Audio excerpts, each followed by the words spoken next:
So these are few techniques जो कि हम देखेंगे।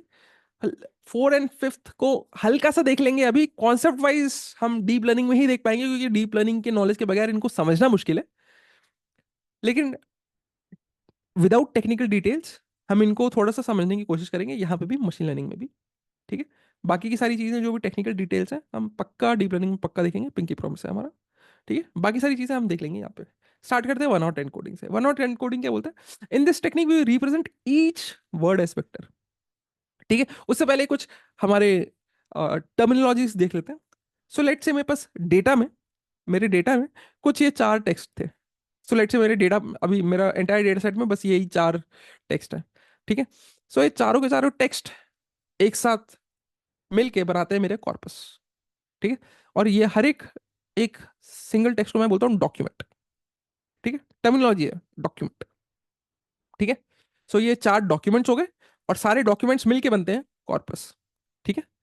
अब इस एंटायर कॉर्पस में जितने यूनिक वर्ड्स होंगे, वो सारे यूनिक वर्ड्स मिलके बनेंगे मेरी vocabulary. Is nothing but list of all meaningful words in all the documents. All documents is nothing but corpus. ठीक है। मीनिंगफुल वर्ड्स मतलब, ठीक है, मीनिंगफुल वर्ड्स मतलब, लेट्स से ये जो सेंटेंस है, this concept is easy and interesting. This का कोई ज्यादा मतलब है क्या? दिस का मतलब क्या होता है? इसका मतलब क्या होता है? एंड का मतलब क्या होता है? सो ये जो दिस इज एन एंड, ये कुछ ऐसे शब्द हैं इंग्लिश में। ठीक है, ये ऐसे शब्द हर भाषा में मिल जाएंगे आपको, जिनका कोई ज्यादा मीनिंग नहीं पता चलता। अगर मैं इन शब्द के बगैर भी आपको बोलूं कॉन्सेप्ट इजी इंटरेस्टिंग, समझ में आया मैं क्या बोल रहा हूँ? ठीक है। मैंने इन शब्द को हटा दिया, मैंने इन शब्द को हटा दिया अगर, ठीक है, इन शब्द को कुछ बोलते हैं, स्टॉप वर्ड्स बोलते हैं, आगे पढ़ेंगे आराम से। ठीक है। अगर मैंने इनको हटा भी दिया और मैं बोलूँ आपको concept easy interesting, concept easy boring, concept not easy boring, concept difficult not interesting. ठीक है। तो मैंने क्या किया, कुछ दिस इज और एंड को हटा दिया मैंने। ठीक है। तो ऐसे कुछ शब्द हैं जो कि मीनिंग ज्यादा कन्वे नहीं करते हैं, तो ऐसे शब्द को हम जनरली हटा देते हैं। ठीक है। ये सब करेंगे, ये सब बेसिक अभी मेरा आपको बताने का बस हल्का सा इंट्रोडक्शन है कि मीनिंगफुल वर्ड्स का मतलब क्या होता है। ठीक है। 2-3 लेक्चर बाद हम इसको और अच्छी तरह जानेंगे। हम थोड़ा सा ऑर्डर चेंज कर रहे हैं, क्योंकि मेरे लिए पढ़ाने के लिए सिंपल हो जाएगा, आपके लिए समझने के लिए सिंपल हो जाएगा। उसके बाद मैं 2-3 लेक्चर के बाद ऑर्डरिंग सही कर दूंगा। ठीक है, डोंट टेक टेंशन। ठीक है, कॉन्सेप्ट समझ लो, उसके बाद ऑर्डरिंग तो सही हो जाएगी। ठीक है। मेरा मतलब क्या है? मेरा मतलब ये है कि भाई, लेट्स से ट्रिग्नोमेट्री में आपने पहले साइन एक्स पढ़ा होगा, फिर कॉस एक्स पढ़ा होगा, फिर tan एक्स पढ़ा होगा। ठीक है। अम, मैं आपको cos x पहले पढ़ा रहा हूँ, फिर sin x बाद में पढ़ाऊंगा, फिर बोलूंगा कि भाई tan x is nothing but sin x by cos x। ठीक है, बात तो वही है यार, बात तो वही है। ठीक है। ओके। सो 1 और 10 कोडिंग में हम क्या करते हैं, हम हर वर्ड के लिए हम वेक्टर निकालने की कोशिश करेंगे, and each word in the vocabulary is assigned a unique vector where only one element is set to one and rest are set to zero. कैसे देख लेते हैं एक बार। सो सेम एग्जांपल लेके हम देख लेते हैं। ठीक है। सो लेट्स से ये 4 सेंटेंसेस थे या डॉक्यूमेंट्स थे, 4 सेंटेंसेस थे या डॉक्यूमेंट्स। तो मेरी वोकैबुलरी क्या हो जाएगी? List of all unique words in my corpus. तो दिस है, कॉन्सेप्ट है, इज है, इजी है, एंड है, इंटरेस्टिंग है, बोरिंग है, नॉट है, डिफिकल्ट है। और कोई ऐसा वर्ड नहीं है मेरे कॉर्पस में जो कि मेरे वोकैबुलरी में नहीं है। सारे यूनिक वर्ड्स को आप वोकैबुलरी में लिख दो। नाउ 1 और 10 कोडिंग ऑफ दिस कैसे लिखोगे? ठीक है। 1 और 10 कोडिंग हर वर्ड के लिए आपको वेक्टर देता है। ठीक है। सो वोकैबुलरी की साइज लेट्स से 1 2 3 4 5 6 7 8 9। ठीक है। सो 9 डायमेंशन का वेक्टर बनाओगे। दिस कौन से डायमेंशन में आ रहा है? फर्स्ट डायमेंशन में, तो यहां 1 रख दो, बाकी सब में 0। 1 और 10 कोडिंग ऑफ कॉन्सेप्ट कैसे होगा? कॉन्सेप्ट जहां पे आ रहा है वोकैबुलरी में, वहां 1 रख दो, बाकी सबको 0 रख दो। इंटरेस्टिंग, जहां पे इंटरेस्टिंग आ रहा है वहां 1 रख दो, बाकी सबको 0, एंड सो ऑन। सो ऐसे हर वर्ड की आप वेक्टर बना सकते हो। वेक्टर का लेंथ क्या होगा? जो कि आपके वोकैबुलरी का लेंथ है। ठीक है। वेक्टर का लेंथ क्या होगा? जो कि आपके वोकैबुलरी का लेंथ है। ठीक है। नाउ 1 और 10 coding is applied word by word. Since आपके वर्ड का वेक्टर मिला है आपको, ठीक है, सो आपके किसी भी डॉक्यूमेंट में बहुत सारे वर्ड्स होंगे। लेट्स से आपका कोई भी डॉक्यूमेंट 1 है, let's say word 1, word 2, word 3, word 1, word 5, word 4, let's say. ये वर्ड वन क्यों भाई, वर्ड्स रिपीट भी तो हो सकते हैं। तो ये आपका लेट्स से डॉक्यूमेंट 1 है, ठीक है। तो पहले वर्ड 1 का वन हॉट एनकोडिंग निकालो। वन हॉट एनकोडिंग मतलब एक ऐसा वेक्टर जिसमें सारे जीरो होंगे, बस एक ही वन होगा, इसलिए बोलते हैं वन हॉट एनकोडिंग। तो वन W1 का वन हॉट एनकोडिंग मत निकालो, W2 का वन हॉट एनकोडिंग निकालो, W3 का निकालो, फिर W1 का निकालो, फिर W5 का, W4 का, ठीक है। ऐसे आपको वर्ड बाय वर्ड निकालना पड़ेगा। एडवांटेजेस एंड डिसएडवांटेजेस देख लेते हैं, क्या क्या हो सकता है for one hot encoding. Advantages simple and intuitive है, it is useful in smaller set of categorical data. जब हम लोग ने कैटेगोरिकल डेटा को हमने वेक्टर्स में कन्वर्ट करने के लिए देखा था, तो वन हॉट एनकोडिंग दिखी थी मैंने, हाँ, हम लोगों ने वहाँ पे। सो कैटेगोरिकल डेटा के लिए it is very simple and it is very intuitive, ठीक है। और कैटेगोरिकल डेटा के लिए आपको वन हॉट एनकोडिंग यूज भी करनी चाहिए। Prevents ambiguity, each word has a unique representation. Vocabulary के साइज की लिस्ट बना लो, वर्ड के करस्पॉन्डिंग वन कर दो, बाकी सबके corresponding zero, right. Disadvantage, high dimensionality for huge vocabulary, one hot vectors become very large and sparse. क्यों? लेट्स से यहाँ पे मेरे पास ये जो भी मेरा कॉर्पस है, इसमें मेरे पास लेट्स से ये 10 वर्ड्स थे, 10 या 9 वर्ड्स जो भी हैं, ठीक है। 9 वर्ड्स थे, ठीक है। जैसे जैसे मेरा कॉर्पस बड़ा होता जाएगा, नंबर ऑफ यूनिक वर्ड्स और ज्यादा बड़े होते जाएंगे। सो लेट्स से अगर मेरी वोकैबुलरी में number of unique words let's say 1000 है, नंबर ऑफ यूनिक वर्ड्स 1000 है, तो मेरे को एक वर्ड को रिप्रेजेंट करने के लिए 1000 डायमेंशन वेक्टर की जरूरत पड़ेगी, जिसमें कि सिर्फ एक ही ऐसा एलिमेंट होगा जो कि वन होगा, बाकी सारे जीरो होंगे, राइट। सो हाई डायमेंशनैलिटी भी हो गई and it becomes very sparse, ठीक है। जो कि एक तरीके का डिसएडवांटेज है, हम नहीं चाहते हैं। क्यों? मेमोरी वेस्टेज है भाई। आपने एक वर्ड को रिप्रेजेंट करने के लिए 1000 डायमेंशन चाहिए आपको, और उन 1000 डायमेंशन में से सिर्फ एक ही एलिमेंट वन है, बाकी सारे जीरो है, ठीक है। तो इट इज नॉट एफिशिएंट, ठीक है।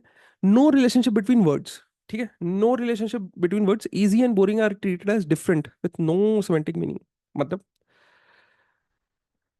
सो लेट्स से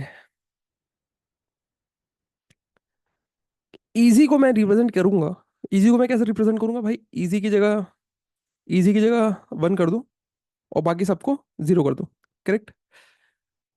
अब इजी और बोरिंग, या फिर let's say easy and not easy, easy and not easy are two opposite words, ठीक है।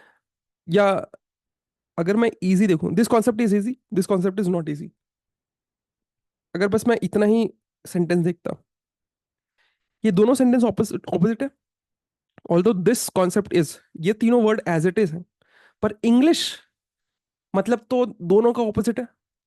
स्टेटमेंट टू कह रहा है, सेंटेंस टू कह रहा है कि भाई this concept is easy, sentence three कह रहा है this concept is not easy, ठीक है।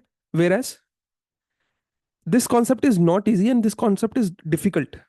सो अगर इतना भूल जाओ, ये दोनों सेंटेंस की इंग्लिश मीनिंग सेम है, ठीक है, इंग्लिश मीनिंग सेम है, पर वन नॉट एनकोडिंग इस चीज को इंटरप्रेट नहीं कर सकता, या फिर इस चीज को अब जो भी वो वेक्टर क्रिएट कर रहा है उनमें वो दर्शा नहीं सकता कि इंग्लिश सिमिलैरिटी है कि नहीं। देखेंगे थोड़ा सा एग्जाम्पल में, देखेंगे क्या मैं कहना क्या चाह रहा हूँ, ठीक है। कहने का मतलब ये है, easy and boring are treated as different with no semantic meaning. अभी बस यहाँ मैंने लिखा हुआ है, यहाँ पे देख लेंगे, ठीक है। वर्ड का जो भी ऑर्डर है, जो भी सीक्वेंस है सेंटेंस में या डॉक्यूमेंट में, किस ऑर्डर में किस सीक्वेंस में आ रहे हैं वर्ड्स, वो भी हम वन आउट एनकोडिंग में कैप्चर नहीं करते हैं, ठीक है। And it is difficult to use for, it is difficult to use for sentences, it is difficult to use for sentence. One hot encoding को आप ऐसे नॉर्मल टेक्स्ट के लिए आप यूज करना बड़ा मुश्किल है। क्यों मुश्किल है, क्या दिक्कत आएगी, मैं आपको बताऊंगा। तो जनरली हम ये लॉन्ग सेंटेंसेस के लिए, लॉन्ग डॉक्यूमेंट्स के लिए हम वन नॉट एनकोडिंग यूज नहीं करेंगे कभी भी। वन नॉट एनकोडिंग को हम सिर्फ और सिर्फ कैटेगराइजेशन में यूज करेंगे, ठीक है, कैटेगोरिकल डेटा के लिए यूज करेंगे, ठीक है। ये तो ये कॉन्सेप्ट बताना था यहाँ पे, तो मैंने ये कोशिश किया है कि वन नॉट एनकोडिंग कैसे करेंगे, मैंने आपको समझाने की कोशिश की है, और थोड़ा सा एग्जाम्पल देख लेंगे कि क्यों नहीं करते हैं, क्या प्रॉब्लम आ रही है, ठीक है। Semantic is nothing but semantic is the study of meaning that is use to understand human expression through language, ठीक है। सो हम लैंग्वेज के थ्रू क्या बोलना चाह रहे हैं, ठीक है, हम लैंग्वेज के थ्रू क्या बोलना चाह रहे हैं, ये अगर कोई भी टेक्निक या कोई भी मेथड ऑफ वेक्टराइजेशन कैप्चर कर ले, तब वो एक बहुत अच्छा वेक्टराइजेशन टेक्निक होगा। ठीक है, कैसे मैं बताता हूँ। सो लेट्स से मेरे पास ये एक डेटा था, एक ये फीचर है एनिमल, दूसरा फीचर है टेक्स्ट रिव्यू। ठीक है, एनिमल जैसा कि आप देख रहे हैं कैटेगोरिकल डेटा है, टेक्स्ट रिव्यू जैसा कि आप देख रहे हैं टेक्स्ट टेक्स्ट है। ठीक है, एंड ये कुछ लेबल था। ठीक है, ओके। सो जब मैंने कैटेगोरिकल डेटा में वन हॉट एनकोडिंग लगा दी, सो कितने कैटेगरीज हैं अभी फिलहाल के लिए? दो कैटेगरी है, डॉग एंड कैट। ठीक है, सो डॉग एंड कैट के करस्पॉन्डिंग मेरे को वन हॉट एनकोडिंग में मैं डॉग एंड कैट के करस्पॉन्डिंग दो फीचर बनाऊंगा, feature one and feature two. Let's say feature one is corresponding to dog and feature two is corresponding to cat. ठीक है, तो जहां पे डॉग था, so that will be 1 0, and जहां पे कैट था, तो कैट के लिए dog will B 0 and cat will be 1। Correct. Now text review कैसे करेंगे? वन हॉट एनकोडिंग हमेशा हर वर्ड की एनकोडिंग करेगा पहले। ठीक है, तो यहाँ पे मेरे पास 3 वर्ड है, यहाँ पे भी मेरे पास 3 वर्ड है। तो सबसे पहले डॉग की एनकोडिंग करो, इसकी एनकोडिंग करो, क्यूट की एनकोडिंग करो। ठीक है, ओके। तो उससे पहले वोकैबुलरी में कितने वर्ड्स होंगे? Dog, is, cute and cat. Correct, 4 ही वर्ड है वोकैबुलरी में, लिस्ट ऑफ यूनिक वर्ड्स 4 ही है। ठीक है, अब डॉग के लिए जो भी रिप्रेजेंटेशन होगा, उस लिस्ट की साइज क्या होगी? 4। Dog is cute cat, dog के करस्पॉन्डिंग 1 करेंगे, बाकी सबके करस्पॉन्डिंग 0 कर देंगे। वही क्या है, देख लो, dog cat is cute, dog के करस्पॉन्डिंग 1, बाकी सबके करस्पॉन्डिंग 0। ठीक है, इस इसको अब हम रिप्रेजेंट कैसे करेंगे? So this is representation of dog, इसके करस्पॉन्डिंग कैसे करेंगे हम? ठीक है, इसके करस्पॉन्डिंग इसकी जगह 1 कर दिया, बाकी सबके 0 कर दिया। ये साथ में वोकैबुलरी भी लिखा हुआ है। ठीक है, एंड क्यूट के लिए भी हम ऐसे कर लेंगे। So this is dog is cute. वैसे ही कैट के लिए क्या करेंगे? कैट, कैट की जगह 1 कर दिया, बाकी सबकी जगह 0, इज एंड क्यूट। ठीक है, बाकी लेबल तो ऐसे ही रहेगा। करेक्ट। तो ये एक तरीका होगा कि वन हॉट एनकोडिंग से मैं टेक्स्ट को भी मैं किस तरीके से वन हॉट एनकोडिंग से मैं वेक्टर्स में कन्वर्ट कर दूंगा। ठीक है, वन हॉट एनकोडिंग में हम हर वर्ड को वेक्टर्स में कन्वर्ट करने की कोशिश करते हैं। ठीक है, अब इसमें प्रॉब्लम क्या है? इसमें प्रॉब्लम ये है कि लेट से एक नया सेंटेंस आ गया जिसमें है 4 वर्ड, जिसमें है 4 वर्ड। ठीक है, dog is not cute, dog is not cute. ठीक है, अब डॉग इज नॉट क्यूट में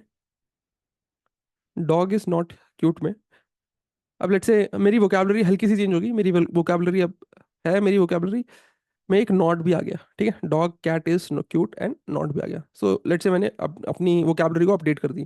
ठीक है, सो ये केस एंटायर डिफरेंट था, ये दूसरा केस है। ठीक है, मैं ये नहीं कह रहा हूँ कि इसी में ही एक और नया सेंटेंस आ गया, मैं कह रहा हूँ कि ये एक डेटा सेट 1 था, ये नया डेटा सेट 2 है। ठीक है, क्योंकि वोकैबुलरी को आप बीच में चेंज नहीं कर सकते हो। ठीक है, सो इनिशियली ही जो भी आपके पास डेटा है, जो भी आपके पास कॉर्पस है, कॉर्पस से आपने वोकैबुलरी क्रिएट कर ली। ठीक है, अपडेटेड वोकैब का मतलब है कि यहाँ पे जो भी वोकैब था उसमें हमने थोड़ा सा अपडेशन कर दिया based upon this data set. Correct, okay. Now feature 1 और फीचर 2 तो ये कैटेगोरिकल फीचर को रिप्रेजेंट करने के लिए चले जाएगा। ठीक है, now since this is vocabulary का लेंथ क्या है? 5। तो डॉग के लिए आपको कितने फीचर चाहिए होंगे? 5। इसके लिए 5, क्यूट के लिए 5। करेक्ट, सो डॉग के लिए 5, इसके लिए 5, क्यूट के लिए 5। ठीक है, अभी आगे का भूल जाओ आगे का भूल जाओ। सेम, कैट के लिए 5, इसके लिए 5, क्यूट के लिए 5। करेक्ट। नाउ यहाँ पे डॉग के लिए 5 चाहिए होंगे इसके लिए 5 चाहिए होंगे, नॉट के लिए 5 चाहिए होंगे एंड क्यूट के लिए 5 चाहिए होंगे। अब यहाँ पे ध्यान से देखो, जो फर्स्ट डेटा पॉइंट है और सेकंड डेटा पॉइंट है, उसके करस्पॉन्डिंग फीचर 9 से फीचर 23 तक तो कोई वैल्यू नहीं होंगे। क्यों? क्योंकि यहाँ पे तो कोई चौथा वर्ड था ही नहीं। जब चौथा वर्ड था ही नहीं, तो यहाँ पे रिप्रेजेंटेशन में क्या डालोगे? यहाँ पे रिप्रेजेंटेशन में क्या डालोगे? समझ रहे हो? सो ऐसे ही लेट से अगर मेरे पास ये वाला जो डेटा पॉइंट 3 होता, लेट से इसमें अगर 10 वर्ड्स होते हैं और इन दोनों में बस 3 3 वर्ड ही हैं। ठीक है, तो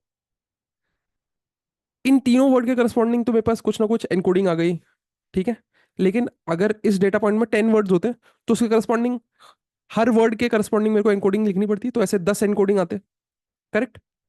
तो ये जो डेटा मिसमैच है, क्योंकि यहाँ पे लेट से जो चौथा वर्ड था क्यूट, वो यहाँ पे आ रहा है फीचर 19 से 23। ठीक है, पर फीचर 19 से 23 तो फर्स्ट डेटा पॉइंट और सेकंड डेटा पॉइंट के लिए तो कुछ है ही नहीं। ठीक है। सो ऐसे कुछ कॉम्प्लेक्सिटीज आ जाएंगी टेक्स्ट में, क्योंकि हर बार थोड़ी ना जरूरी है कि डेटा, आपके जो भी सारे डेटा पॉइंट्स हैं या जो भी डॉक्यूमेंट्स आपके, उनकी लेंथ सेम हो, है ना।